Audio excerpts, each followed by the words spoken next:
Hello, welcome to this joint WITS P&ATS webinar event titled A Well Integrity Approach for Gas Storage in the UK. My name is Pierre-Edouard Vincent, and I'm with the P&A technical section. My fellow WITS officer, Maida Aquino, and myself will be your hosts and moderators today. The event will last roughly 60 minutes, but will not have a hard stop.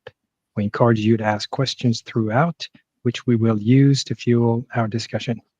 Most of you will be joining via LinkedIn, but if you're experiencing technical difficulties, you can also use the alternative YouTube link provided on the LinkedIn page. The event will be recorded and available on demand on our various platforms. Before we start, I would like to invite you to consider joining SPE and access the many benefits of becoming a member, and also joining our technical sections for well integrity and P&A, both available through SPE Connect and LinkedIn.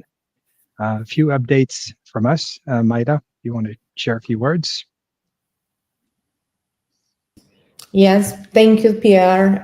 Thank you, everyone, for joining us today. I did a big commercial about this webinar, especially in Brazil. A lot of things is happening on the subject there with some launchings from the regulator in Brazil. So I think this is a really, really special topic for them, particularly. On WITS, I would like to encourage all the well integrity community to keep joining us and be involved in initiatives that we have been lead across the globe. We have more than 6 regional liaisons on WITS board.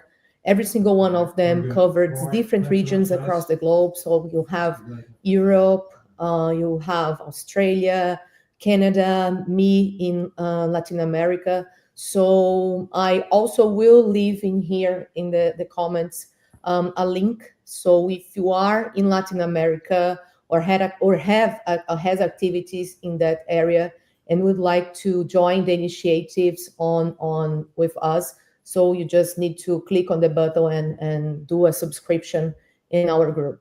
I think this is it, Pierre, from my side. Very good. So at some point we will have the same kind of a screen to show how to join the P&ATS, but not today.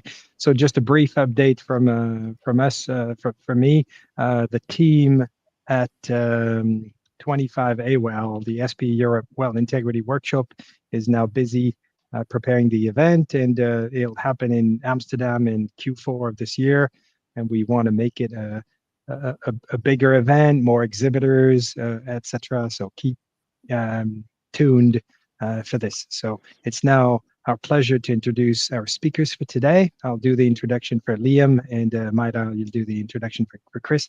So Liam Corbett is a senior well engineer at Atkins Realis and the director of Well Vigil, a company specializing in digital well integrity management solutions. Liam has worked for the past 12 years in the UK oil and gas operations, primarily in the UK gas storage space. Liam's career started in the field as a wireline operator before growing into engineering and management roles, continuing to specialize in well interventions and well integrity best practices. Maida, over to you. So I would like to welcome Christopher, which is a charter member of the Institute of Mechanical Engineers, who has worked in the energy sector for almost 20 years since graduating from Heriot-Watt University. Over this period, he has worked in a number of key areas, including nuclear processing and conventional power. However, the majority of his experience has been in the underground gas storage industry. In his role as market lead for Atkins energy storage and hydrogen business, he is responsible for the delivery of service across the market, including leading key underground hydrogen storage projects. Very good. Chris, I think you're starting. The stage is all yours. Okay, thank you very much, and thank you for the introduction, and good afternoon or good morning to everyone who dials in or chooses to watch. it's a pleasure to present to you today, especially on some of my favourite topics, which is underground storage and also wells. I hope you find the presentation from both myself and Liam interesting, where I'll try my best to stay on the topic and also to time, especially when I'm sharing the stage with Liam, so that I'm not overlapping. If you go to the next slide, Liam, we'll just briefly give the agenda. So the topic of today is well integrity underground gas storage.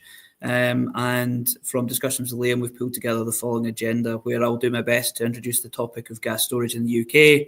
And then Liam will focus on presenting more details relating to the well integrity. And then we'll both end up with some insights into the future of underground storage and well integrity associated with that. If you move on to the next slide, I'll give a bit of an introduction to Atkins Realis. Skip on to the next one. So I guess I appreciate this as a well integrity based presentation. And as a starting point, I wanted to introduce Atkins Realis, as I'm not sure if everyone who's dialing in is aware of Atkins Realis or the work that we do. So I guess we're a global engineering and professional services company with over 36,000 staff members worldwide, covering a plethora of different markets, from buildings and places, defence, industrial. You can see them on the screen there: minerals and metals, nuclear, power, renewables, transportation and water. Now, although those are high-level markets, what they don't state specifically is wells. As it was introduced, I am the market lead for the net zero for the energy storage and hydrogen business, and we sit within the net zero energy business, which is part of power and renewables. Liam, if you just go into the next one. The net zero energy business is really focused on supporting industry, supporting clients, really drive and decarbonise operations to meet the net zero goals that has been set up throughout the world. It covers three key areas: transmission and distribution, so the transfer of energy, power industrial assets, the creation of usable energy or how it's going to be used, and then energy storage and hydrogen. And it's through the energy and storage and hydrogen group, of which I'm responsible for, that really the wells engineering work has really started. Liam, if you move on to the next slide, I'll give you a brief intro. That our well engineering capability really started about 15 years ago with a relatively small scale, looking at owner's engineer for conversion of brine-winning caverns to gas storage, brine-winning caverns to gas storage caverns. And then it's grown to now a dedicated team which is really focused on delivering solutions across the UK and Europe in energy storage and wells. At the heart of these services is the services we provide via owner's engineer. And really that means that we supplement the client organisations with technical capability, and we support over the well life cycle, including maintenance planning, management, through to major intervention planning and supervision, through to new well design. And that includes things like dry recompletions, which are highly complex intervention activities, and rewatering, fishing, a variety of different tasks. So it's really upon these experiences that we are going to present, or I'm going to present to you today, and hopefully provide some useful information. I'll now hand over to Liam to give an introduction to your site. Thanks, Chris. Hi, everyone. As we were introduced, Liam Corbett, Director of Well Vigil. Just as a brief introduction to, I guess, my point of view and how I'm going to be presenting to you today. Well Vigil, as a business, offers a digital well integrity management platform to UK gas storage operators primarily. So Well Vigil was actually created as a sister company from one of the UK onshore leading service provider, HG Wells Limited, who did a lot of work for a lot of UK operators and continue to do so. In 2020, during COVID, we began the development of Well Vigil.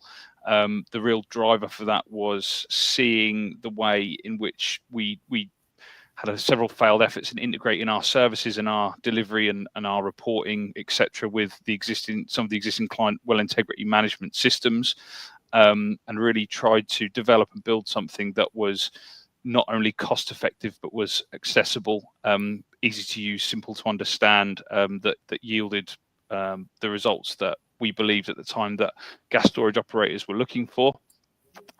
Successfully integrated it with UK gas storage operators since 2021 and continues to do so. And Well Vigil is also placed with UK oil and gas and renewable energy, specifically geothermal businesses in the UK. So that's sort of the point of view that I'll be presenting to you guys today. Yeah. Okay, I'll give some context to gas storage, and that. But so if you go on to the next slide, Liam, thank you.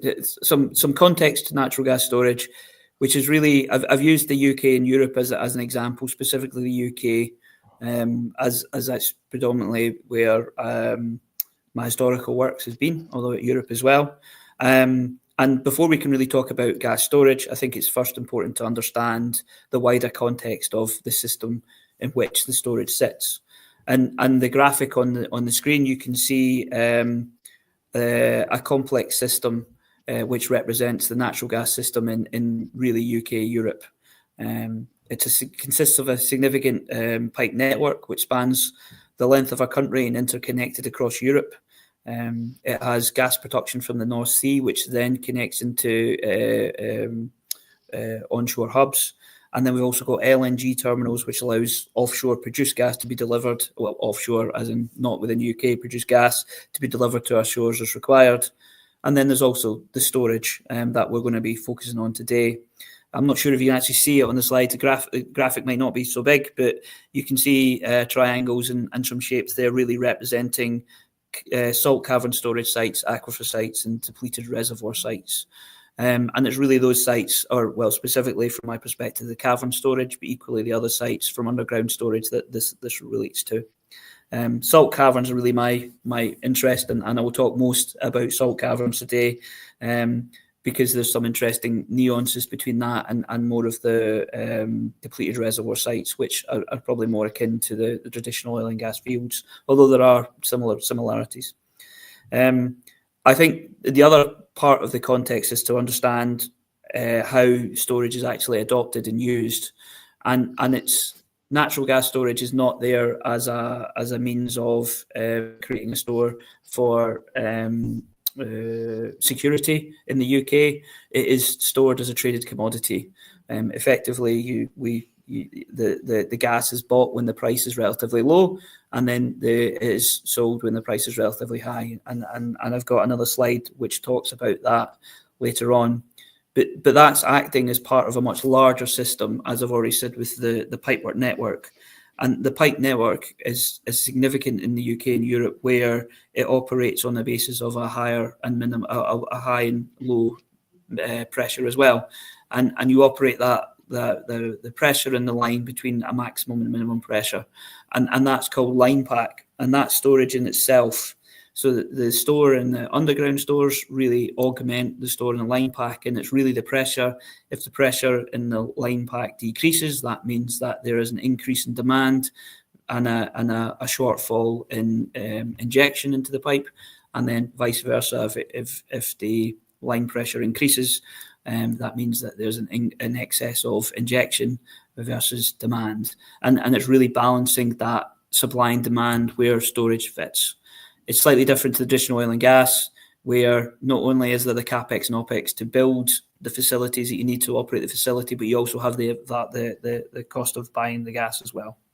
That provides the basis for the business case, which I'll talk about in a little later on. If you go on to the next slide, please. So why underground storage? I think the other part of this is why are we worried about it being underground? There's three important aspects as to reasons why: economic, safety, and environmental. In each of those cases, you can see a picture of an above ground gas storage vessel. In reality, the scale of storage that would be required to store the equivalent volume in a salt cavern or a depleted reservoir is far exceeds what you would be looking on a landmass at surface. So the scale of development is less a surface perspective for storage underground, therefore avoiding the cost of the land and the conventional construction costs. and also you've got less infrastructure to really maintain. I have got a hazard sign there, and that's really where it's low OPEX costs as long as you've maintained your well integrity. Otherwise, the well interventions may be required could impact that OPEX cost. From a safety perspective, you're keeping the hazardous substances held hundreds of meters underground, further away from the potential points of risk. So you're storing the gas further away from potential points of concern. And also there's the environmental. With minimal area, you've got less potential impact to the environment. But in all of those aspects, well integrity is critical, and I think that's where we'll discuss more today. If you go on to the next slide, I also want to introduce salt caverns. So I've introduced why we have gas storage, introduced why we have it underground.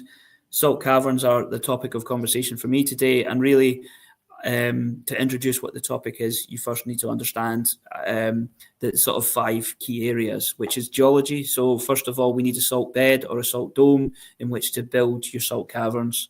The depth and thickness of that bed or that dome will inform what size of cavern you can create and therefore what storage volume you can have. To access that, you then need to drill a well into that location in a conventional manner that you would. So the well acts as the conduit for you to get down into the salt depth. Solution mining is the term that's used to actually create the salt cavern, so the man-made salt cavern underground. And then we look at the mechanical structure, so the shape of the cavern. Whilst we're solution mining it is critical to ensure that we can operate it in a safe manner. And then we have the surface facilities at the surface plant, which looks at how we're going to leach the caverns, which I'll come on to shortly, compress gas in or out, depending on what depth the cavern is, depends on whether or not the pressure will need to be compressed in or whether the cavern will release the gas and get compressed onto the network. And then also dehydration. The development of the salt cavern requires water. The atmosphere in the cavern results in water being taken into the gas as you come. So you need to look to try and remove that.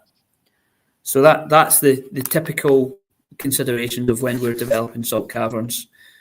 The next slide presents some quick animations. I don't know if they're working. The animations aren't working. Are they? Does the next click? No. So unfortunately the animation's not working, so you can't see the solution mining process. They were working on the slides before, but unfortunately you can't see it. So I'll give an explanation. The solution mining process effectively happens over a period of years, depending on the size of the cavern you're looking for. And this is where you effectively drill the well into the salt. You'll pump fresh water into that depth. The fresh water will dissolve the salt in which the void you just pump the water. You then take the water out. You'll take the brine out. The water will become saturated with salt. You take the brine out and then you replace that through a cycle. And depending on where you start placing your water will depend on the shape of the cavern. So the solution mining process is quite an intensive period of 1 to 3 years or greater. Some caverns can take up to 5 years.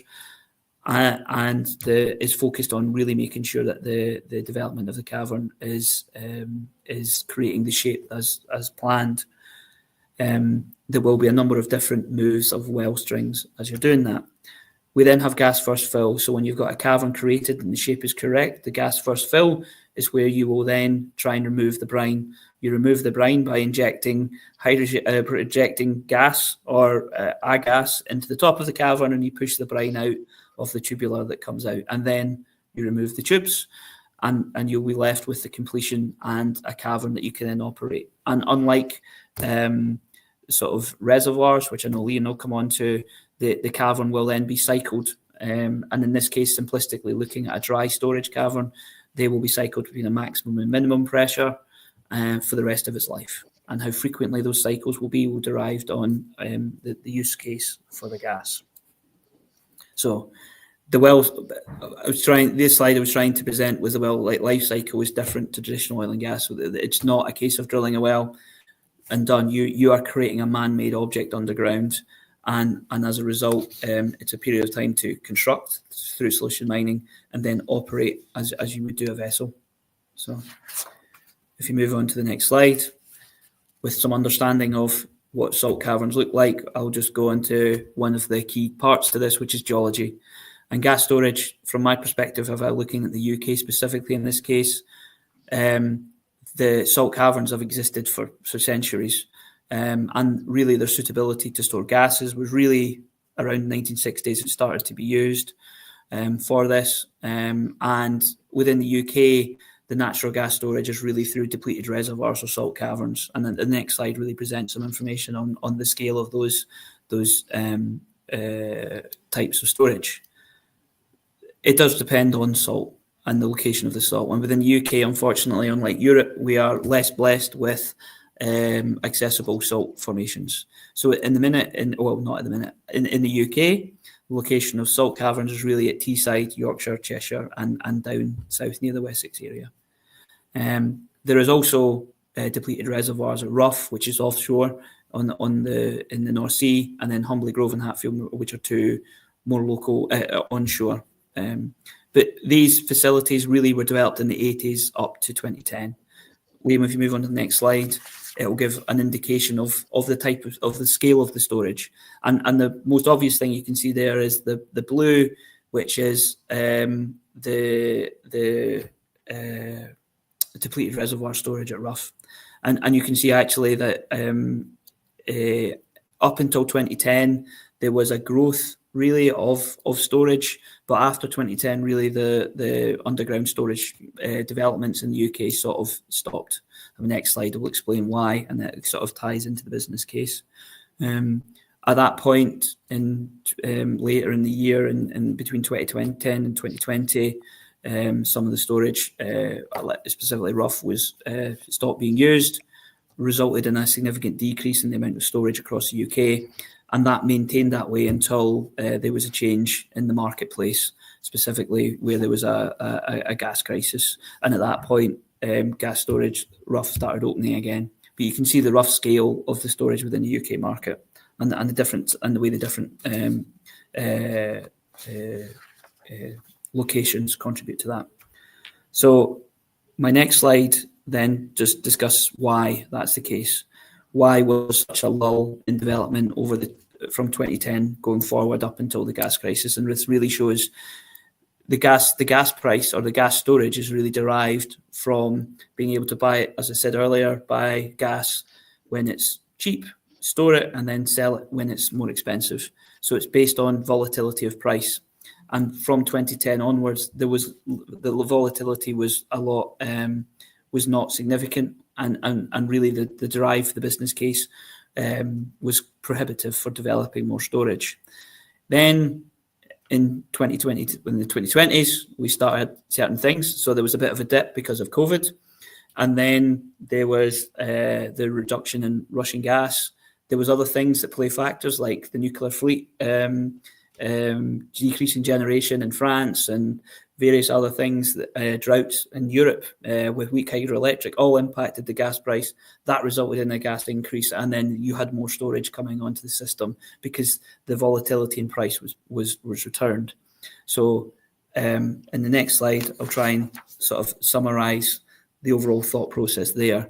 And really, this is a summary of the type of operators that are using those storage. And generally, they're not traditional oil and gas majors. They're more traditional power and energy sector companies. They're operating more like critical infrastructure, where there is really different economic drivers to well performance when we're looking at storage. And those things impact then not necessarily well integrity, because well integrity is a bit irrespective, I think, of the business case, but the different drivers in businesses. And I think that is some of the points that hopefully I've introduced that Liam will now discuss in the next set of slides. I'll pan to you now, Liam. Thanks, Chris. So yeah, as Chris has mentioned there, some variability in maybe traditional oil and gas approach versus gas storage. So we're just going to take a minute here to just look at what some of those cultural differences mean specific to well integrity and well integrity practices. So for those listening who are well aware, I mean, we know that the importance of well integrity is to ensure that we have no uncontrolled release of hydrocarbons, gas, or oil to surface. And in the traditional sense, that's for the life of your reservoir or your oil and gas reservoir, to ensure that that well integrity is maintained through operation right through to abandonment, and then to ensure that that is safely abandoned. But the key word there is finite. Now, with gas storage, as Chris has alluded to there, it's a tradable commodity, meaning that the individual assets, the wells, inherently are expected to last for as long as possible throughout that design life, that there is no real cut-off point in terms of once you've produced finite reserves that these wells encounter. And I think that's probably the main key difference between oil and gas and between gas storage, is that there is no quote-unquote finish line for your gas storage wells. So long as we need the commodity in and we need the commodity out, these wells will continue to operate. And we'll touch on what some of those individual and kind of unique characteristics are when we go through the well integrity discussion a bit more.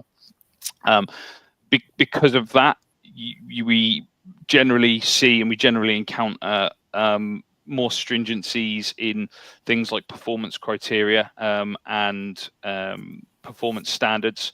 And again, with most of these companies operating as part of power generation, those performance standards and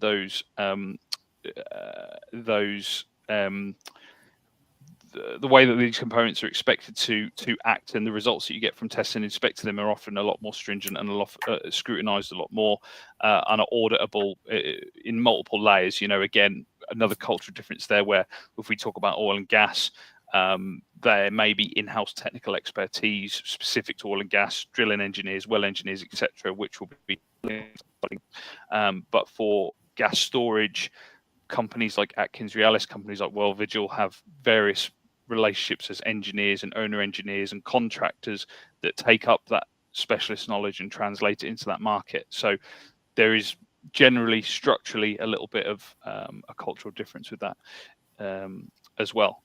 Of course, if you have oil and gas wells out of service, that means that potentially from well integrity issues, that means that you are losing a commodity, and it's similar for gas storage. If they're out of service, that means that the commodities can't be traded.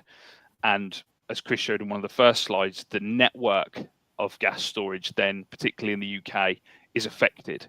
And it is a network. So to lose assets as a result of not looking after well integrity potentially has a wider effect on the UK market and the supply and the demand requirements for natural gas. You certainly don't see that level of impact in the UK for if you lose an asset or an asset isn't producing oil and selling that to the market. So there's a couple of key things there, a couple of differences, and we were just going to look a little bit further in on how the companies manage this, the tools they use to manage it, what they care about, the KPIs, etc., and hopefully we'll be able to build a good view of that today. So, excuse me, Chris had touched on, I guess, the various environments that gas storage in the UK exists in. I'll just run through some of the unique characteristics with all of these that I believe affect well integrity the most. So mentioned there's depleted oil reservoirs. So in the UK, we have facilities like Humbley Grove, which is a converted gas storage from depleted oil reservoir facility primarily. So what does that mean? I mean, it means there's a couple of unique things that happen with a facility like that, i.e. when you are importing and exporting your gas, you have a single phase import, the gas that you're importing from the grid for storage. When you're exporting, you very likely, and certainly in their case, you certainly do, you get a multi-phase export. So what you put in, you are not getting out of the same train. So gas goes in, you get a byproduct of oil from sweeping out the reservoir, some historical oil still in the reservoir.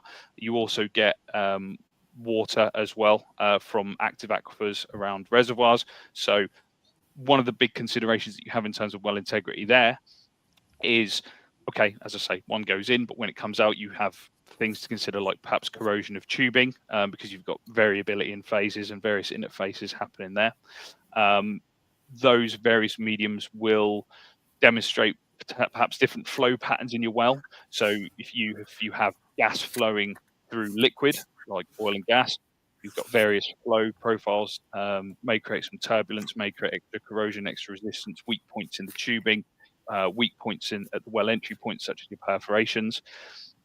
Also, the treatment of those various phases within a single well, within a single body, more often than not requires various chemicals to be used, acid cleanups, scavengers, dosing, etc., etc.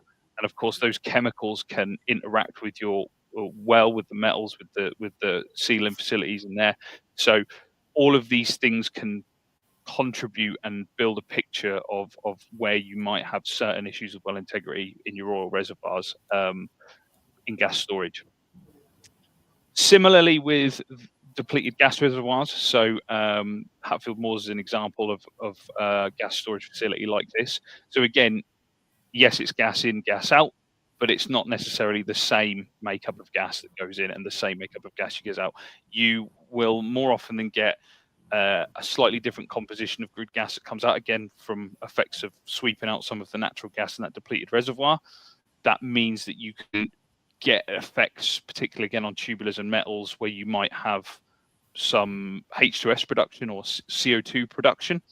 Again, the effects of that on tubulars in terms of weakening these things, in terms of the effects of your surface and subsurface components that H2S and CO2 can have, can be quite detrimental. So some extra considerations there for well integrity for gas reservoirs. And then with salt caverns, the trick there is, as Chris mentioned, it's very much a tank storage system, right? So it's a man-made product. It's essentially an underground tank. So what goes in those comes out of those. Grid gas goes in, and grid gas comes out during its production phase. However, the things that we really have to consider with the salt caverns is the mobility and the viscosity and the elasticity of salt can bring about variabilities in cavern shape, the stability of the cavern itself, which we'll talk on a little more in a while. That means that your storage space can be varied, which means that your operating pressures can vary fairly dramatically, and it also means that the structure of your wellbore, in particular your last cemented casing shoe, which is at the base of the well and at the roof of the cavern, becomes a very, very key component of your well barrier envelope, because it has significant exposure to salt mobility, gas pressures, the movement of the earth and the geology below it. So there's often extra things that we do, extra tools we use that maintain and really look after those key components in cavern storage wells. So I think the purpose of this and what I'm trying to put across here is that we use these different environments throughout the UK for gas storage. They do all have and they do all carry their own unique challenges and unique aspects and things that we need to consider. Ultimately, things that the operator needs to consider in greater detail in some cases. So just a bit of a visual representation here of some of the things I've mentioned already. On the right, we can see a typical life cycle of a producing oil or gas well for exploration. The OPEX is used in appraising, in drilling, in perforating, or accessing the reservoir, get a pressure build up. We have a plateau, and then once we've reached the end of that plateau, we'll start to decline in our reserves until we're at an economic limit where the well will then subsequently be abandoned. And that life cycle underpins really the well integrity strategy, I think, for traditional oil and gas exploration wells. And this visual representation is really just to demonstrate the cyclic nature of gas storage. So although I've talked about, yes, they happen in depleted oil reservoirs, depleted gas reservoirs, and in salt caverns, the one thing all of those environments have in common is that they are operated on a cycle. When gas price is low, the gas gets bought, it gets brought in and it gets stored, and then when the demand is high, as Chris alluded to earlier, it's then exported and the pressure in the caverns and the reservoirs are reduced. And that cycle will continue to happen seasonally, most likely. Obviously, I know Chris touched on world events, etc., but generally speaking, it's a seasonal cycle where these things are occurring. So, you know, we're not talking years between, we're talking regularly throughout the year. You will have wells that undergo this cyclic change. Again, from a well integrity point of view, things there that you really don't tend to see in normal oil and gas operations is the thermal and the pressure stresses that happen on the wellbore. Some particular examples of that is very often you will see annulus pressure increase as a result of warm gas import from production trains when gas is being imported. And I'll talk a bit more on how the operators sort of manage that. You can get risks from things like hydrates. So when you're exporting, you're going the other way, you have gas cooling. That can create hydrate formation, which again can be detrimental to well integrity, to your surface equipment. It can cause cracking, it can cause access issues, it can cause production issues, all kinds of things like that. As well as the cycling and as well as the temperature and the pressure changes, generally speaking, these wells are operated at a consistently high pressure. Obviously, that's to do with getting as much real estate as you can out of your reservoir or your salt cavern, right? You want us to store as much of that product as you possibly can in the space that you have. Naturally, what that means is it leads to us having and operating these wells at higher pressures. So again, very specific to the UK, a lot of oil wells that we have in the UK that we produce from are very much require things like artificial lift. Very, very few of them produce under their own steam, as it were. Generally, you know, low pressure or certainly near hydrostatic environments. Certainly not the case for gas storage. And again, just going back to that cultural difference, it's that constant operation at high pressures which needs to be considered. And it's considered in certain regulations we have in the UK, such as COMA, and how those things are controlled in the event of release with that amount of hazardous substance, you know, below their feet. All of these things that have to be considered, which well integrity is such a key part of. Other things to consider is that more often than not, these gas storage, the subsurface designs, the completions are designed in a way they account for these things, they account for these cycles, and they account for the thermal, and they account for the pressure and temperature changes, etc.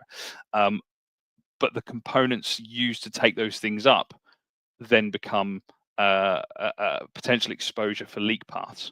So you cure one problem in designing your wells, etc., for taking up these kind of contraction, expansion, action, and this cycling action. However, those components then often lead to leak paths, which in terms of your envelope, that could be some tube into annulus communication that you might see during a cycling period, or something similar. So again, all of these considerations may come at a detriment of impaired well integrity, possibly. Okay, so what are the tools that we have for our UK gas storage operators that we can call on to maintain our well integrity? So one of the main tools that they all have, and this one I'll go on to cavern storage. There's some slight differences here, but for reservoir storage and gas storage in general, we always have well integrity management systems. So that is what we have in place to ensure that no hydrocarbons are released to surface. So that will be performance criteria, that will be roles and responsibilities, that will be barrier philosophies, that will be the frequency in which things should be done and should be inspected, and the results of those, how those things are stored, how those things are reported, and how those things are audited. As I mentioned a couple of slides ago, more often than not, those performance standards are quite stringent in gas storage operations and are audited and scrutinized by various parties, from engineers to technical authorities to HSE representatives, independent well examiners, etc., etc., etc. So having a robust well integrity management system in place is of vital importance. Lean on some of the points I mentioned earlier about, you know, potentially losing out on assets because you don't have a robust well integrity management system. So part of that, the other tools that we have, that would lead us on to regular wellhead maintenance, surface inspections and testing. for those familiar with well integrity practices in general, most of the time the indications of well integrity issues will appear to you at surface, and that will be identified generally by either by your pressure monitoring, which I've listed here, or by your wellhead maintenance inspections and testing, and the way in which your components may be degrading in performance, or not to sound too negative, but the way in which your components may also be maintaining their performance as well. So consistent records of how these things are tracked, the medium that you are testing with, the amount of time you are testing, whether the method of testing, etc., etc., etc., normally underpinned by robust well programs and reporting systems for that. The subsurface safety valve testing comes into that too. Obviously, that is quite a key component in terms of the subsurface. So your control line pressure testing will be done. Your subsurface safety valve inflow testing will be performed at regular basis to make sure that some of your subsurface equipment is in good order. I've briefly mentioned pressure monitoring, but gas storage operators, that will be a key tool that they use to understand the integrity of their wells.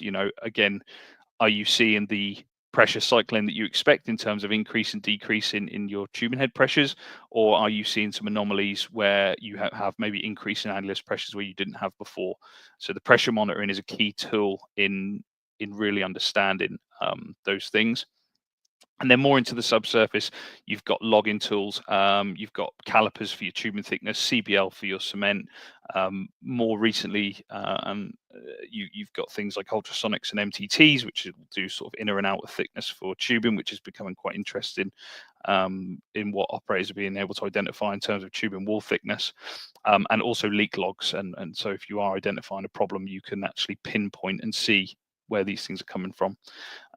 And as I also mentioned, the final mention for a tool here would be with the import and export pressure effects on your annuli due to expansion, due to thermal effects. It's fairly common practice now for gas storage operators to introduce nitrogen cushions into their annuli, so that thermal expansion can be taken up by sort of a mini expansion vessel at the top of the annuli. So those are generally injected and monitored in various ways, but more often than not, that's with using nitrogen. So for salt cavern storage specifically, excuse me, much the same. In fact, everything is the same, but there's a couple of key tools that that cavern storage use in relation to the integrity of their cavern. As I mentioned, that's one of the unique kind of characteristics and challenges with cavern storage is about the cavern itself, as opposed to the wellbore and the things contained in there. And those two things are an MIT and sonar survey, which I will just go into a little bit of detail there now, because some of you watching may be less familiar with those practices. And as I did when I first started working with gas storage, it's very easy to confuse MIT with a caliper. Some people refer to a caliper as an MIT. That's not what this is in this case. So I'll just go into that now. Okay, so we'll start with a cavern MIT.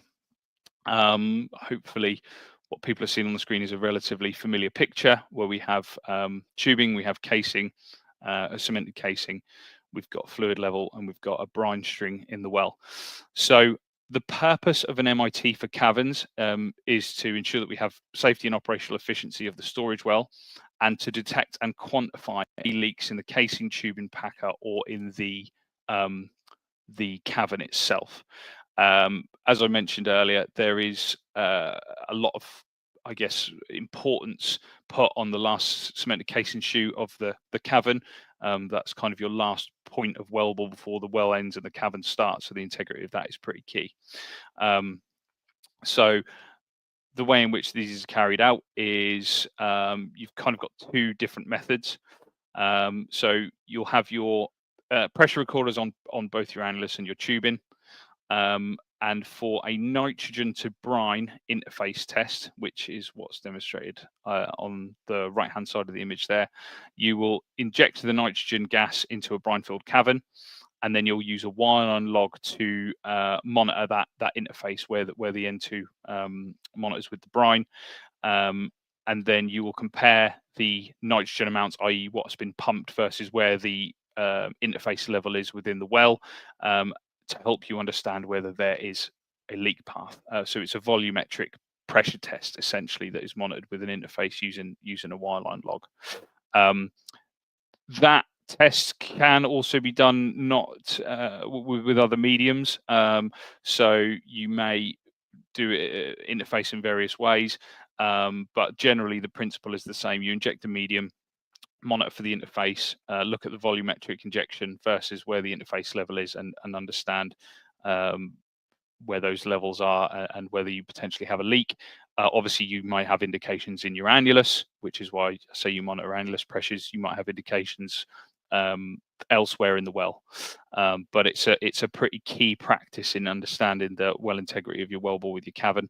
And then in terms of how frequently these things are carried out, again, guidelines differ. I think it's something that is done on a fairly regular basis. I think you probably every sort of 5 years or so these interface checks and stuff are performed, or you would do it, at opportune moments. For example, if you were to rewater a cavern to take it out of service, this might be something that you would do to understand the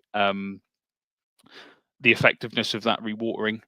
Similarly, if you were going to perhaps first gas fill a cavern following solution mining, this would be something that you would do before you introduce gas into the well. So yes, not the same as a multi-finger caliper log. The second key tool that is used by salt cavern operators is the sonar tool, and it kind of does exactly what it says on the tin.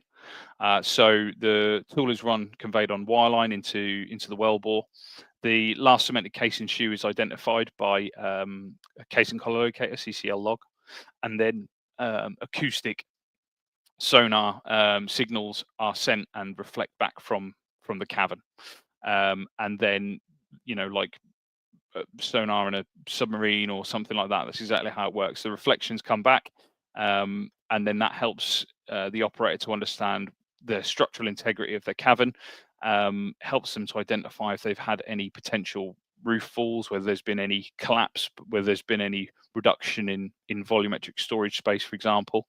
It also means that you could perhaps predict and look at any planned activities for perhaps reducing cavern operating pressures, for example, or increasing in some cases, or if the caverns are of particular salt makeup that are very, very mobile, they might, these sorts of surveys may also trigger events for rewatering suspension, or in some cases abandonment, or, well, I guess one really leads after the other.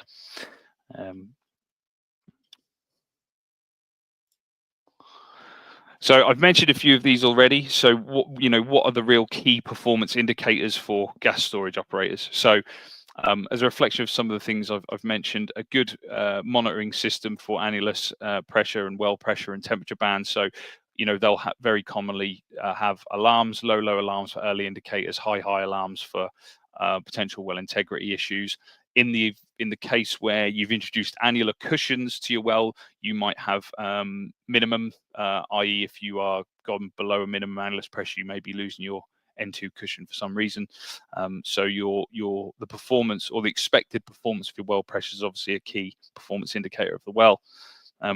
As I touched on, the wellhead and surface component test and inspection performance, that will tell you whether you've got degradation, corrosion, pitting, impaired functionality on your surface equipment, again, which may be early indicators of well integrity issues that you may have. We'll talk about acceptable leak rates that are built into gas storage operators' performance criteria.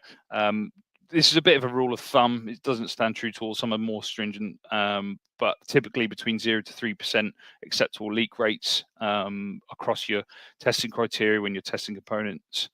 Other things, obviously, that they care about, again, alluding to that I've mentioned earlier, is your if you have any significant tubing metal loss or any degradation of your subsurface production tubing. Mainly at the minute, that is achieved by running a multi-finger caliper logging tool, which gives you an ID measurement of your tubing. And the reason I say comparable logs is because the technology that you use to do your caliper should always be comparable over the period you do them. So you're normally doing them somewhere between 3 and 5 years per well, and obviously you want to compare that, the metal loss over those periods of time. In the event that you are maybe in a situation where you are enacting a workover, or you don't have the completion, the completion is not in place, more often than not, the gas storage operators will take the opportunity to evaluate their cement condition. As Chris mentioned, a lot of the assets for gas storage in the UK were constructed in the 80s. Practices were very different. Safety culture was very different. Record keeping was very, very different. So any opportunity we can get to get modern data, particularly for things like cement bond logs, to understand the conditions of cement behind casing, we'll do so.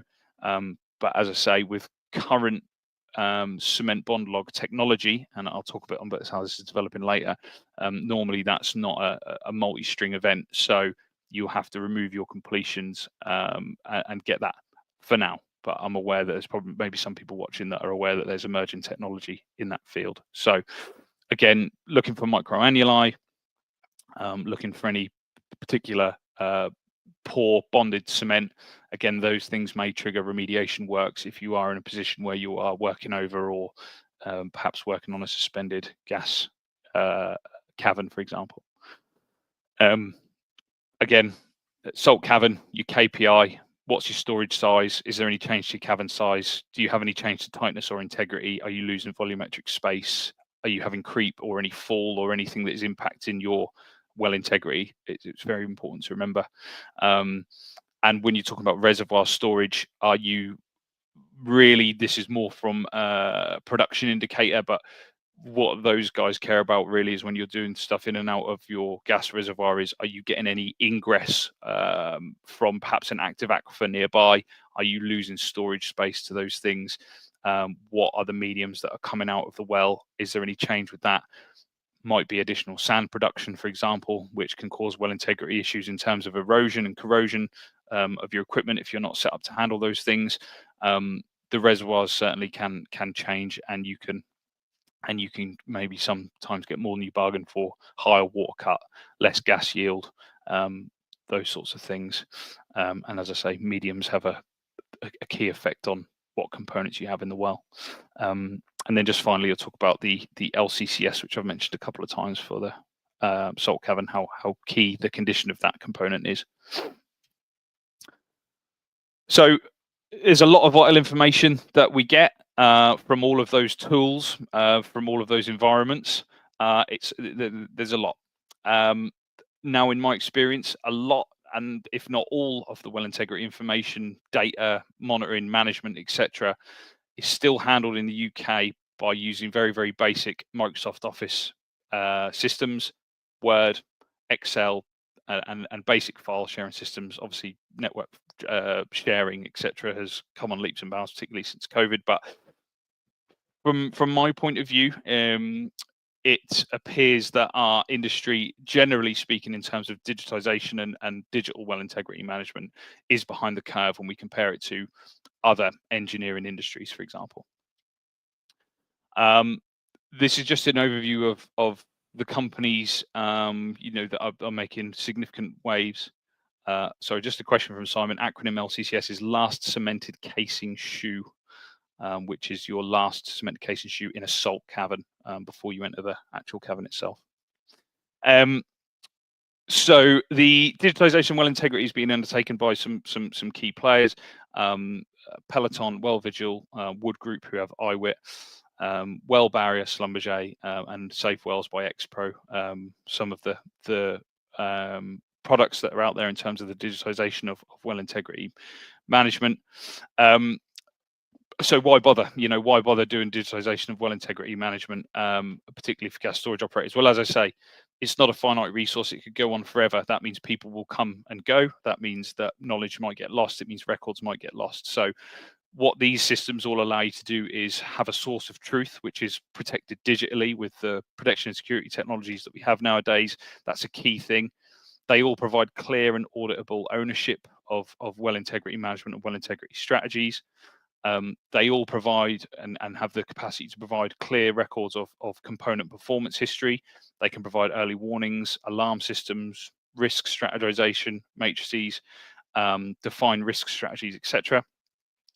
You can pre-populate digital systems with predefined test and inspection criteria, which is obviously a good one, because for those of you that may have been fortunate or unfortunate enough to be in the field staring at pressure test charts and making your own assessment on whether they're good or whether they're bad, some of the digitization of these technologies can take the guesswork out of a lot of these things and give you an understanding about whether you are looking at a dodgy chart or whether you are actually looking at a potential degradation of performance for your well integrity. They also allow you to have a digital visualization of your well and your assets, your well barrier envelope, and those that are potentially at risk. They also allow you to kind of have trending of data analysis, so you can pick out any potential red flags. And as I've mentioned, in the world, the way in which we work now, many people work remotely. Most of us now work on online systems. They allow that additional security and collaboration on the systems to make sure that it's not about any more printing and signing things off, putting things in a storage folder in a storage cabinet to be lost from evermore. I like to think we've moved on from that, but potentially only just. But as I say, this is off the back of wells that are very much constructed in the 70s and 80s. So we have to kind of do our best to make headways in trying to make those improvements. So just some visual representations here of Well Vigil as a system of how it handles these kind of key things that I've spoken about. So you can see here there's some digital records of key well information, when things were drilled, the coordinates of them, the key dates, what types they are, how they operate, the risk status assigned to the well, operating pressure thresholds of your annuli, your alarm set points, operating limits, minimum, maximum, some of the things I've mentioned, all contained within a digital system. Predefined inspection and testing criteria. Again, these things get built into a digital system. They then are executed out into the field, and then you have really no room for any margin of error in terms of human error, in terms of understanding what the requirements are for testing and inspection. They're predefined, designed with failure criteria,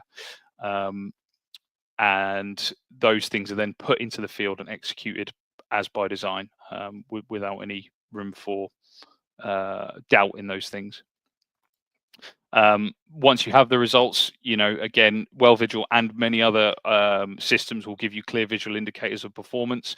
So this is just an overview of what it looks like in the Well Vigil system, where we have visual indicators of failed components that have failed some kind of test or an inspection. And we can look through a matrices of the tests and inspections that have been performed on surface components and highlight where things have failed or things are left to be completed. Pressure management, again, KPI that I mentioned about monitoring pressures, trending pressures, and alerting to pressure changes. That's just an overview here of that within the Well Vigil system.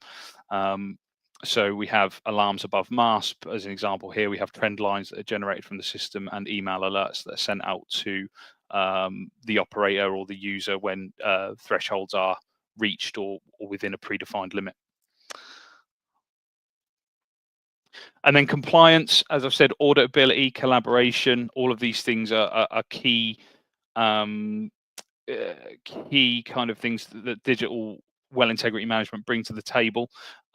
So there are ways in which you can set your own compliance, set your inspection criteria, how often they should be done, who they should be performed by, for what asset should they be performed to, whether that's by well type, whether that's by risk status, whether that's by location, whether that's by product or medium, etc. Define all of that, and then we will you can define those compliance criteria and then a schedule, and make sure that those things are carried out in good time and in good order.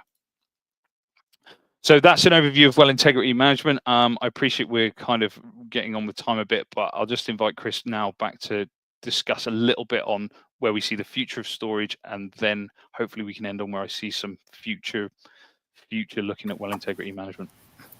Okay, thanks, Liam.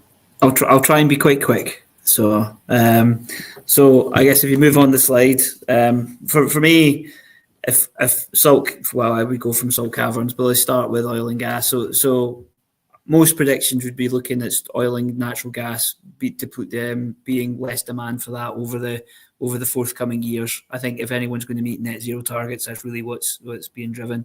And as a result, that means that underground caverns and reservoirs are anticipated to you won't need the same level of storage that you may need now.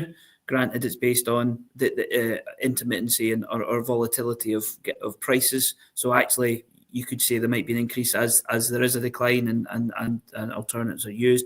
But at this point, assuming that there is a decline in oil and gas, there will be a decline potentially in the use of caverns or reservoirs for storage. However, there is forecast to be an increase in demand for other types of underground storage, which can be either new or reused stores, such as the salt caverns. And I would go back to something that Liam was saying in terms of the well integrity and the shoe in the well. The one point to me is, if you treat the cavern well, it'll last, maybe not forever, but it will far outlast the life of the well. So well integrity is actually quite critical for actually maintaining the life of the asset. We're not talking potentially of 20 years or 30 years. We're talking 50, 60, 70, 80. There are caverns that have been going for 100 years and are still active. So it's a case of actually, if you look after the well, you might have reduced cost for continuing to operate it.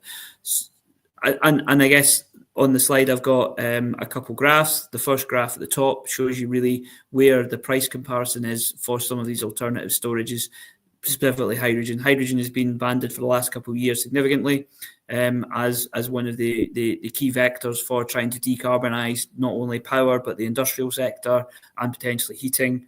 And we've also got compressed air energy storage, which is another means that has actually can be used in a similar manner like pumped storage or pumped water storage in terms of being able to be deployed off and on when there are peak demands.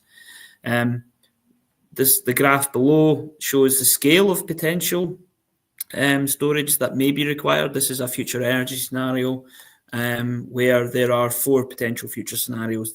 The black, very light ones which you can barely see as if we do nothing, and the blue is if we are trying to meet our targets of decarbonisation. So those are bar graphs that show the scale in terms of terawatt hours of storage, depending on 4 different scenarios. In every scenario, even the scenario where we do nothing, there is growth for hydrogen storage. So if we cover some of the challenges associated with these, if we go into the next slide, standards. Standards is one of the key challenges at the minute. The oil and gas industry, traditional oil and gas industry, and even the gas storage industry and oil storage industry, they can benefit from the decades of traditional oil and gas experience.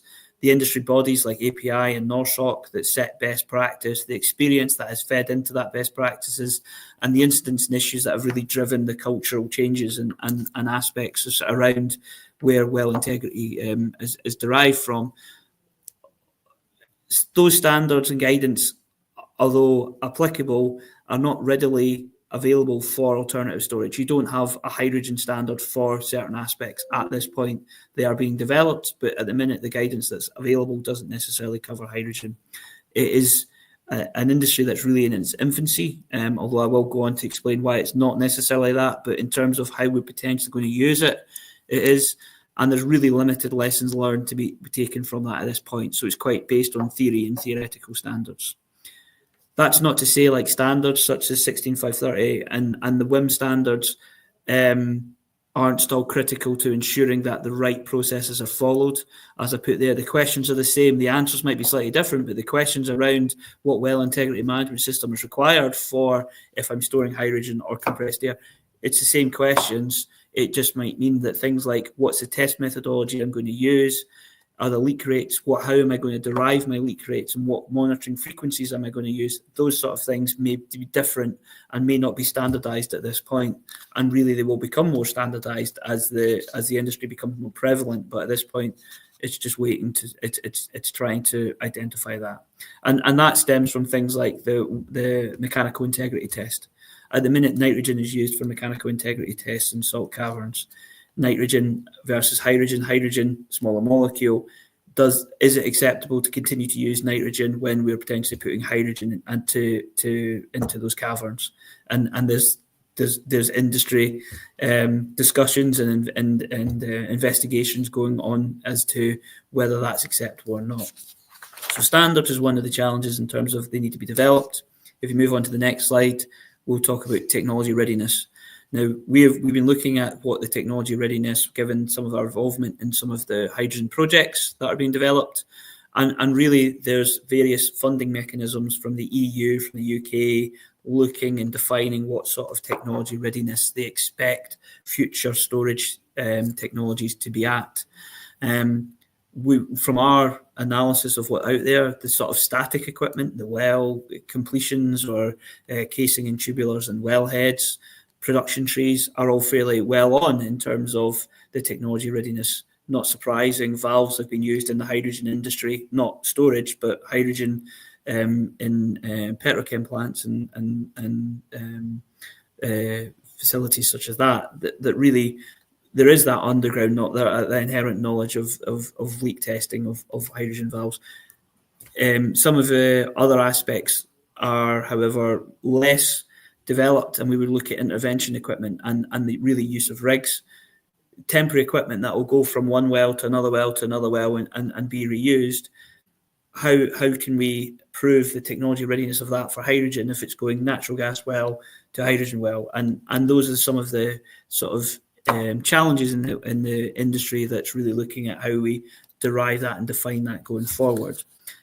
All of it not insurmountable. It's just finding not only the business case for it, but the actual process of doing that. And then finally, I'll go on to use cases. And these are not all, this is just a high level quick summary. From a use cases perspective, hydrogen and compressed air energy storage is not new. It has been around in industry since the 70s. The K's operational site in Huntorf was 1976. It's been functional since then. Hydrogen storage in the UK is up in Teesside since 1972. The operating cases of those are, however, different to the modern requirements that we'd expect to use. And that means that we're going to use it different cycles, different pressure envelopes, and we may operate it differently. Some of those caverns are wet versus dry. Not the forum to talk about different types of storage, but otherwise we'll be here till tomorrow morning, I think. So, but there are a variety of different ways that it's going to be operated compared to some from historical or ongoing operational sites. So we can take credence from the existing sites, but we also then need to develop that further to ensure that we're covering how we're going to use it. And there are some interesting norms that we may look at. For example, compressed air energy, it's a corrosive environment in the salt cavern, it's corrosive in the well. The introduction of subsurface safety valves is really there as a preventative should there be an incident at the surface where you may have a fire or something like that. When we look at compressed air, the consequences of a release are different, and therefore is an SSV required, and does that potentially impact integrity issues associated with corrosion? It's a really interesting how we're going to integrate some of the existing knowledge into the future and future use cases. The last slide that I have was one that was just presenting some of the differences. The blue slides, the green are existing hydrogen storage sites, their depths and their operating pressures. The purple slides are the sites where we're going to have new sites, and then the blue is one of the UK-based hydrogen storage projects, which is deeper and at higher pressures. So again, we can take some evidence from these existing sites and some of the pilot studies that are going on, but it still builds the case. And really it's the lack of existing full-scale case studies that I think we need to develop further. So I'll now pass to Liam. Thanks, Chris. So yeah, we'll start to bring this presentation to a close, and I'll just leave with some thoughts on what is the future for some of the well integrity management strategies and things that we see in emerging, or maybe things that we would like to see in the future. So the hot topic around every industry at the moment is AI, but there are certainly technologies out there from digital well integrity management offerings that are looking at machine learning algorithms for predictive analysis. So that's just a fancy way of saying, the digital well integrity space is slowly moving into understanding how artificial intelligence and machine learning might be able to predict failures based on performance, based on well data. Some of that now, which is being fed live into operators, more so for, again, slightly outside of the remit here, but more so outside of the UK, where there's a lot of inventory that's being monitored in real time, and some of that data is being fed into algorithms which are being used to predict failures and assess risks of assets more on a field scale at the moment, unlike the UK, where we have very much on a sort of like the stock where we can look at things on a well by well basis. As Chris has touched on there, when we have new assets to be designed, whether that be for gas storage or whether that be for hydrogen storage, generally the performance of assets and the improvement in those designs are time-based, as in, the longer we go, the better these assets become, the more reliable they become, the more we understand about materials, and the more we understand about the containment and the performance of those things, and get rid of old designs and bring new designs in. So in some regards, does that make well integrity easier? Possibly not. It may make failures less frequent, but I think certainly the practice of well integrity will remain as important, even with potentially shiny brand new assets on wells. Again, Chris kind of pointed on it then, but as an industry, we'll understand the impacts of loss of containments for new technology like H2 storage, and what do these performance criteria mean when we're looking at new mediums such as H2? How do we, in well integrity management, look at defining these criteria and implementing these criteria in existing well integrity management systems, and how do we continue to evolve that? As Chris said, the answers will be very, very different, although the questions are the same. Some more, I guess, simple things, nice to haves. What we're seeing a lot more is we're getting to see a lot more 3D visualization and modeling in regards of well integrity management, particularly with some of the larger operators. We're seeing, much more engaging visualizations with things like that. And then in general, just being in 2025, I think we're seeing accessibility to digital systems being much more well adopted. So although, as I said, I think generally speaking that as an industry, we are slightly behind the curve, the accessibility to these systems, I believe, could be improved, but I think we're on the way there, particularly as operators take time to investigate and adopt digital well integrity management systems. And as we continue to work on a network basis that we all work to, I think that accessibility will improve. I touched on it about the advancements of logging and analysis. So always improvements being made in the resolutions that we can get, in the power that we can deliver to downhole tools and logging, and the information that we can gather. The rendering and the imagery that we can now get out of some of more advanced logging tools, particularly in relation to things like sonar surveying, where we can now refine and get full geological models built from sonar logging, which is some really cool stuff to see. Things like through tubing logging technology and multi-string logging technology is emerging, and as I understand, being used in some case. So cement bond evaluation through tubing, things like that are a real game changer for gas storage operators. As I mentioned, when you are talking about a cavern, you're not going to do those logs unless that cavern is out of service, that it's full of water, and that your completion's out of the way, which is a significant undertaking. But advances in those technologies mean that things like that can be done and offered more as a routine log and service and inspection. And then just my final point, with a big question mark over it, are we pending a skill and knowledge shortage in our industry? We've seen, less and less of an uptake of people coming in and learning this business and coming in from new and training and understanding it. Oil and gas, quote unquote, is gradually becoming less and less of a desirable business to be in. Will the evolution of renewables and new storage change that and improve that? Who knows? But I think that's why it's so important that, particularly in terms of well integrity management and asset management, that we keep the best records we can, and we maintain and take responsibility for those things as best we can, so that knowledge and that skill set and that sharing of information can continue as long as possible, and that none of it is lost. So that's it. That's I think the end of our slides. So thank you, everyone, for taking the time. I appreciate we've gone a little bit over the hour, but hopefully it was valuable and everyone enjoyed. No, absolutely. So thank you to both of you for the excellent coverage and the breadth of what your presentation. I absolutely have so many questions to ask, but we've already gone a bit over time. So I'll only ask one as a privilege. Okay. from the kind of hosting the event. How do you handle risk assessment? How's it handled? So generally risk assessments, that each individual gas storage operator will have their own appetite for risk assessment, I guess you would call it, and their own strategies and their own analysis. So really it's very, very variable. So do they ask for your help on this? They do as engineers and as those that deliver digital management strategy. So the help can come from one of two ways in my experience.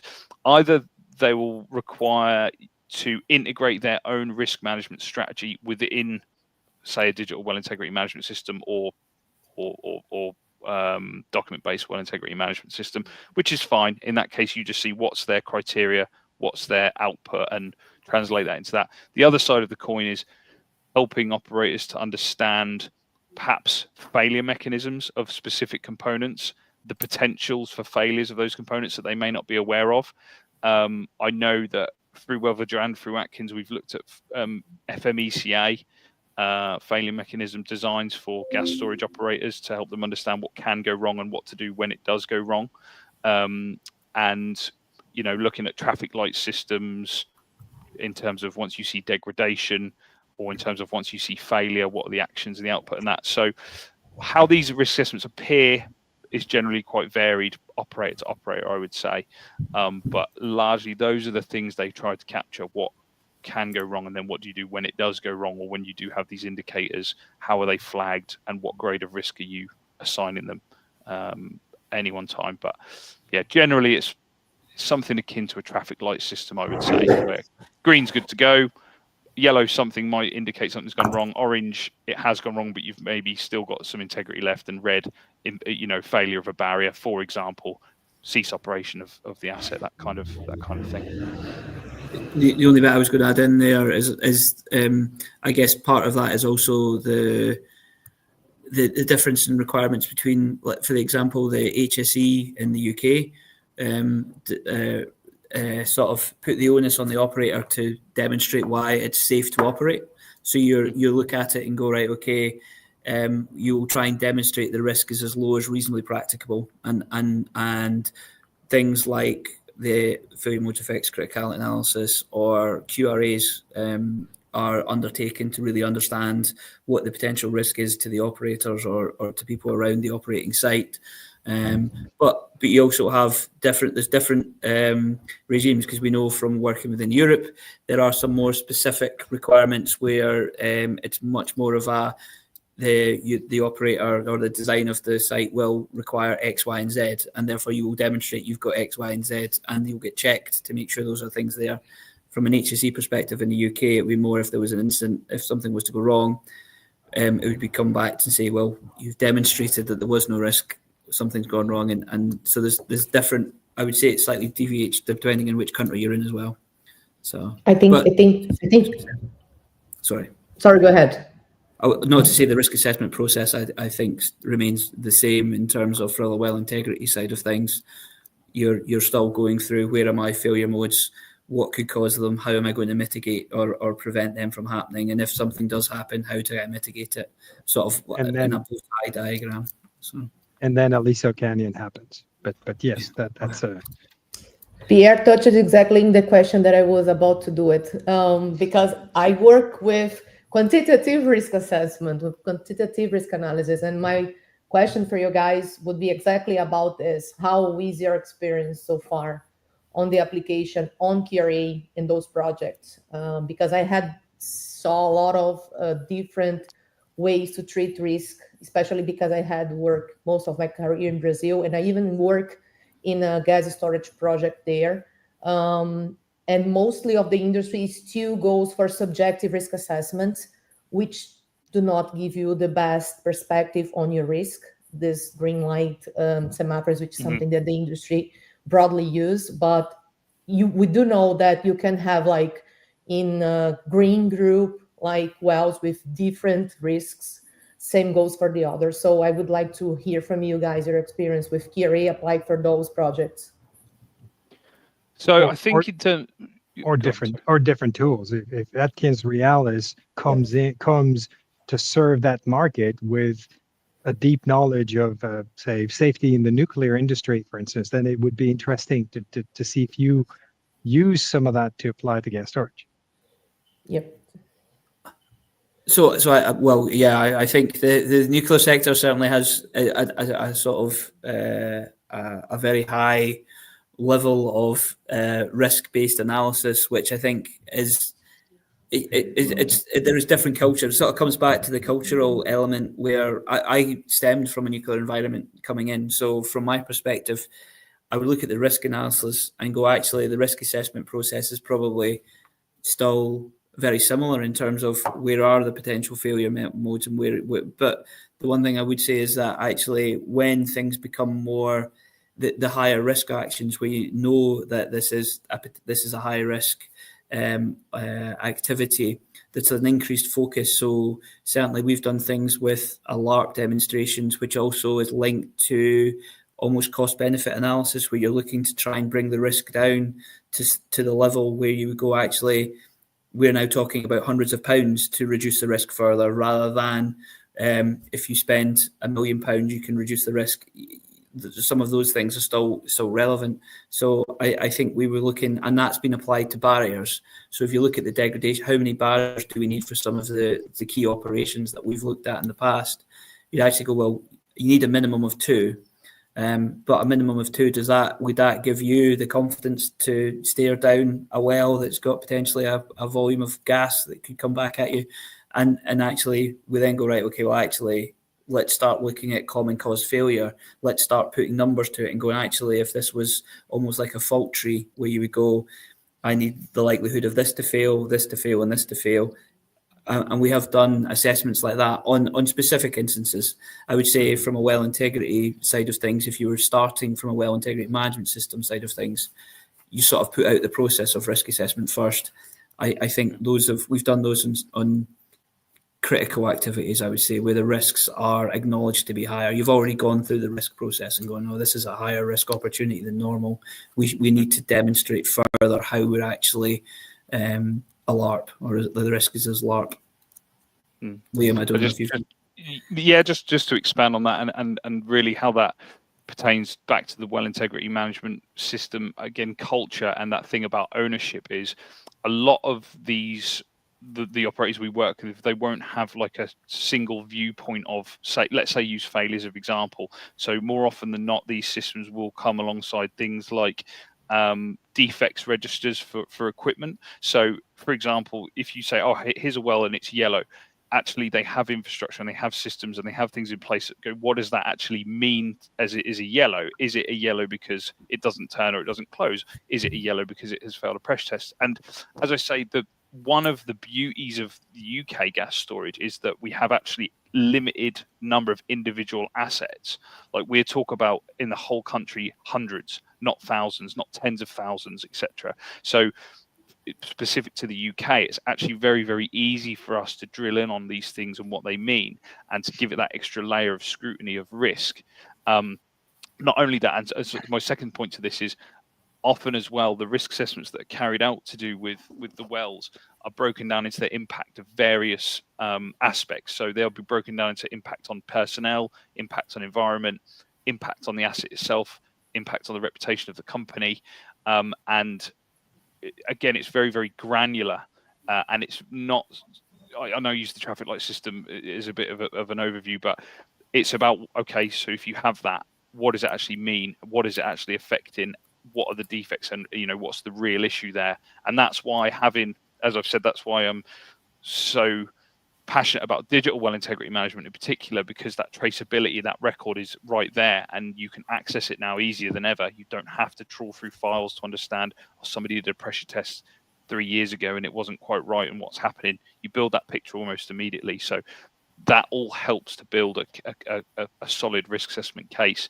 And I think generally with things like the HSE, with things like COMA, with UK Health and Safety Act, and the ALARP principle that's carried through our industry, I think generally there is an excellent safety culture that it surrounds UK oil and gas. UK oil and gas and UK gas storage generally. So I would say yes. I would agree with that, because some attendees of the event today have asked some questions. Maybe we spend a few minutes and take some of them. So I'll put them in order, and could you please answer them? Working with depleted oil reservoirs are a concern with H2S and or sulfur content of the gas being injected. The gas being injected needs completely of H2S and sulfur.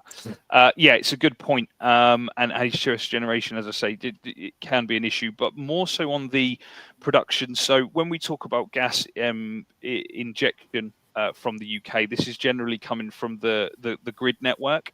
So it's generally coming in as pretty clean. I would say it's commercial gas, it's commercial methane. So the stuff that's being injected into to these depleted oil reservoirs is generally clean. Where we have to consider those, I think what the question is asked is where we have to consider maybe the H2S is actually when it's coming out again, when it's getting produced back, and the onus is then on the operator to make sure that it's scavenged and it's clean up before it goes back into the grid in that clean state. So there was another question along the same line with okay, how do you manage the potential contamination? What you take in is a certain spec, certain quality. How do you then consider what comes out and then apply a discount, or it's an extra cost, etc.? Yeah. So on that same train, though, for example, let's use the example of Humbly Grove. They're getting clean gas in. As I said, a byproduct of that injection and that sweep is they get oil. So that's a revenue, right? So then the costs they incur from their production train in terms of, as I say, H2S scavenging or cleaning or scrubbing or whatever it is they need to do to return the clean gas.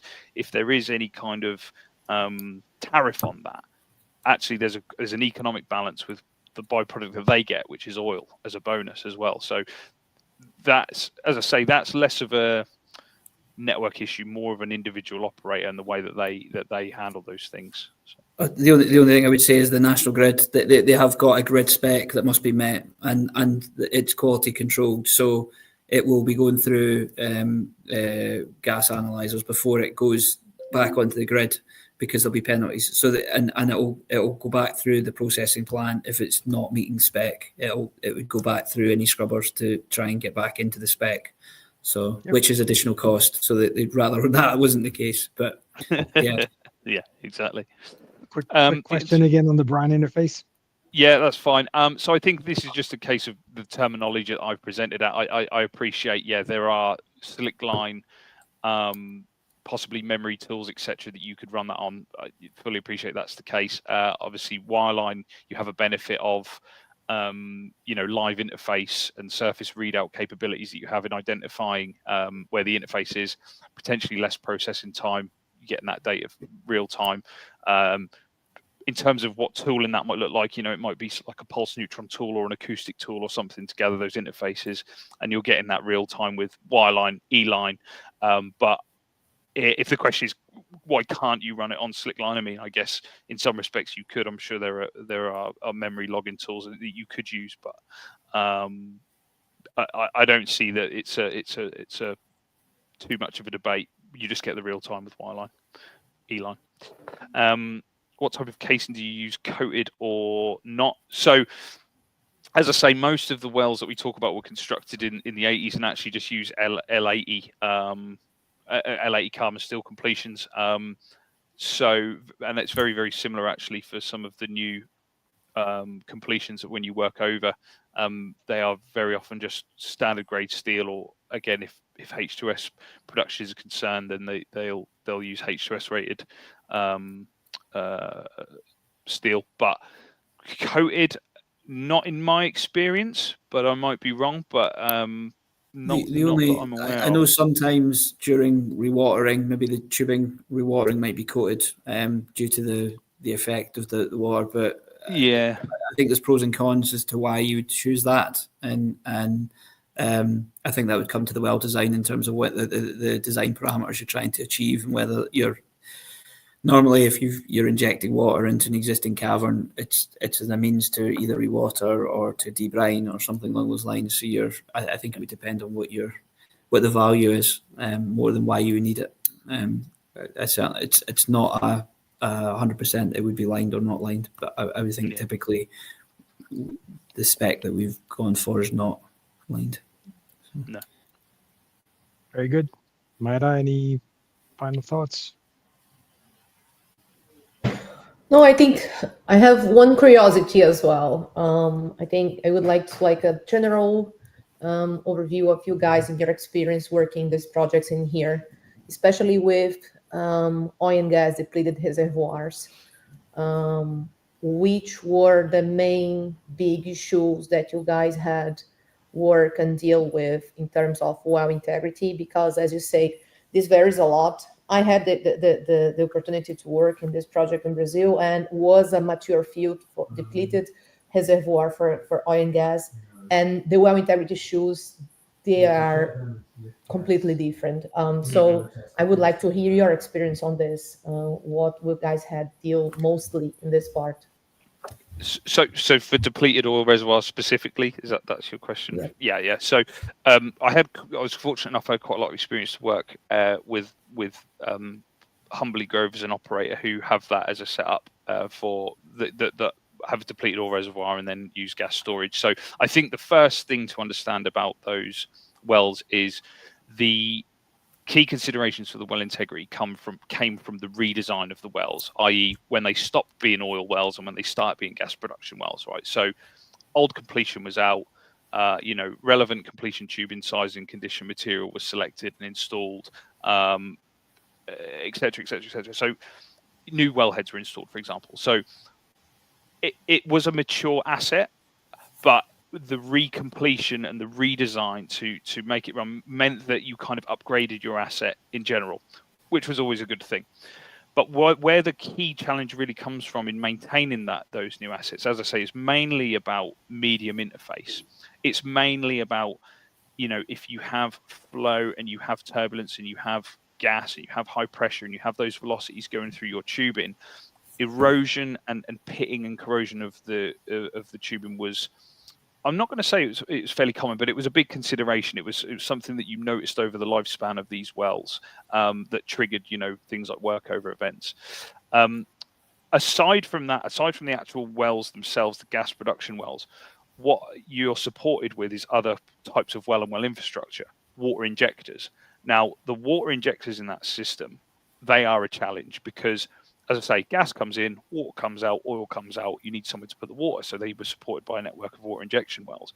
Now, the risks that really come with your water injection wells is in terms of scale, corrosion, again, those injection rates and the failures of those, and having to work those things over. And again, a lot of it was to do with tubing and subsurface, where the injection of the produced water had a detrimental effect on on the condition of the tubing. So they're triggered, quite a few workover events. And it's not clean water. It's not treated. It's just connate water, subsurface water, varying degrees of like hydrocarbon content, etc. You know what I mean? So you just fire that straight back where it came from in terms of clearing it. So when you're losing that, or potentially when you're losing one of those assets because of a well integrity issue, that becomes a challenge because you are producing water at a fairly significant rate and you need it for somewhere to go. If you can't get rid of the water, you can't produce your oil, etc., etc.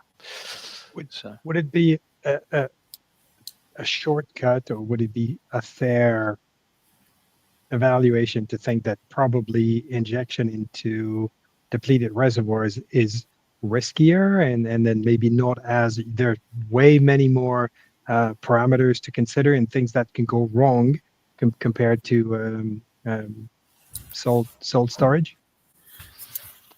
I mean, in terms of overall infrastructure, as in work in a field that has water injection wells, gas wells that produce a multi-phase, etc., I would say there is possibly, in terms of operational OPEX, maybe that wider envelope, more risk, quote unquote risk. However, one point which I really want to touch on, which I've forgotten about just now, is if anything goes wrong, and I mean seriously wrong with these wells, you still have the capability that you can kill them with brine or mud, and you can get them all under control, and you can make sure everything's okay because they are reservoir based. Now, if you have a problem of a similar magnitude with a salt cavern, there is nowhere for that gas to go except to escape. You can't kill it. You can't circulate. The interventions required to remediate those things are often complex and expensive because they come in the forms of having to use live well snubbing, for example. So the risk in operation and maybe the complexities of operation potentially are simpler with caverns, but the remediation, I think, is certainly more complex for caverns, would be my take on that. I think. Would you agree with that, Chris? Does that seem? The only thing I would say is the potential scale of consequences different as well. Depleted reservoir, used storage significantly high. You saw the impact that the depleted reservoir had on the total storage in the UK in one of my slides.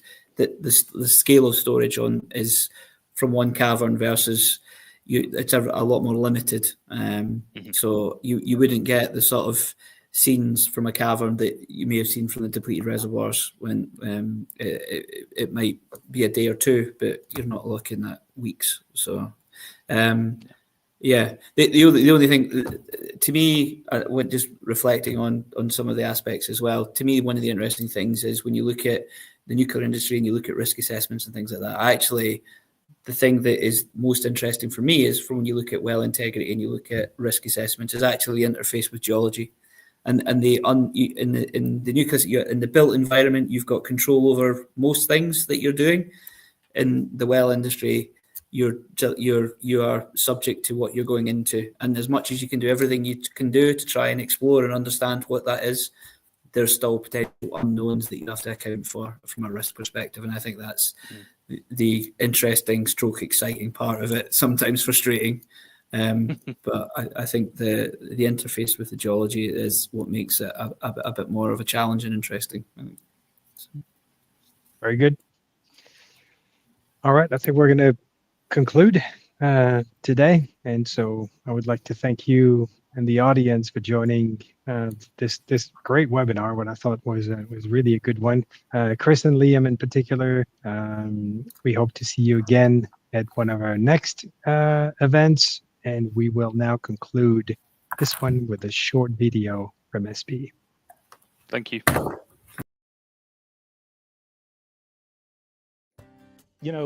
People ask me why they should join SPE, and what I tell them is that SPE is absolutely essential. Frankly, if SPE didn't exist, somebody would have to go out and create it.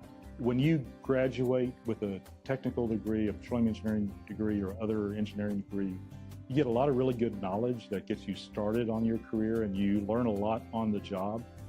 But the jobs that we have in this industry, they're really quite difficult. And you've got to have other resources, either to solve specific problems you might be having at the moment, or to better understand how to solve, daily issues that you work on.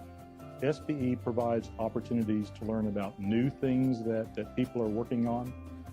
There are great articles in JPT Magazine and the other magazines that we have that are really useful. If you're not reading JPT every month, I tell you it's essential to do that to keep up with the technology. We have excellent conferences where you can learn from people who have solved very difficult problems in our industry. And doing that is just incredibly important and incredibly useful. To me, I don't see how you can be an engineer working in the petroleum industry and not find value in the resources and the opportunities that SPE provides. It's an opportunity to meet people who can help you in the industry, and it's an opportunity to get the knowledge you need to be successful.